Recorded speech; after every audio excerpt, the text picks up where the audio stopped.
தமிழுக்கும் அமுதென்று பேர். அந்த தமிழ் இன்பத் தமிழ் எங்கள் உயிருக்கு நேர். புரட்சி கவிஞர் பாரதிதாசனின் வரிகள். பாரதியார், பாரதிதாசனார் போன்ற மாபெரும் கவிஞர்களின் சில பாடல்களை இசை சேர்த்து பாமரனுக்கும் கொண்டு சேர்த்தன திரைப்படங்கள். அதிலும் தமிழின் சிறப்பை எடுத்துரைக்கும் பாடல்களை கேட்கும்போது மெய்சிலிர்க்கத்தான் செய்கிறது. பாரதிதாசனின் சங்கே முழங்கு பாடலும் அப்படித்தான். எங்கள் வாழ்வும் எங்கள் வளமும் மங்காத தமிழென்று சங்கே முழங்கு, எங்கள் பகைவர் எங்கோ மறைந்தார், இங்குள்ள தமிழர்கள் ஒன்றாதல் கண்டு, பொங்கு தமிழர்க்கு இன்னல் விளைத்தால் சங்காரம் நிஜமென்று சங்கே முழங்கு.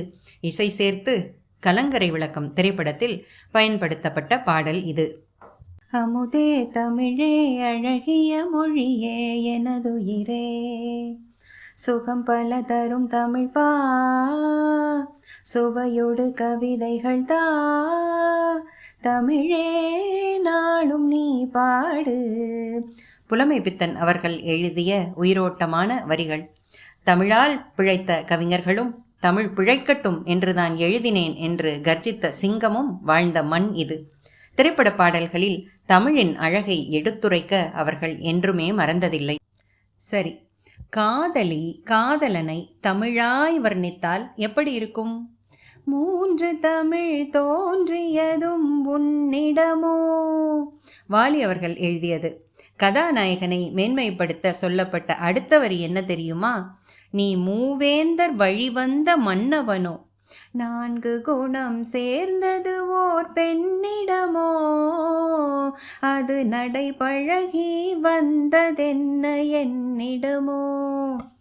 சரி, இப்போது காதலன் காதலியை தமிழாய் வர்ணித்தால் என்ன சொல்வான்?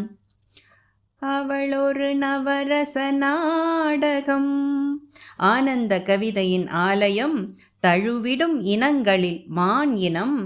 அடுத்த வரி பாடுங்களேன். தமிழும் அவளும் ஓரினம். இரண்டும் இளமை, இரண்டும் அழகு. அதனால்தான் அழகிய தமிழ் மகள் இவள், இரு விழிகளில் எழுதிய மடல், மெல்ல மொழிவது உறவெனும் குரல். வைரமுத்தவர்களின் வரி ஒன்றை சொல்லலாமா? பாட்டை நீங்களே கண்டுபிடித்துக் கொள்ளுங்கள். நிலா தமிழறிந்தால் அலை மொழியறிந்தால் நம்மேல் கவி எழுதி வீசும். வாழ்வோடு வளர்பிறைதானே வண்ண நிலவே நிலவே, வானோடு நீலம் போல இழைந்து கொண்டது இந்த உறவே. மீண்டும் பேசலாம். நன்றி, வணக்கம்.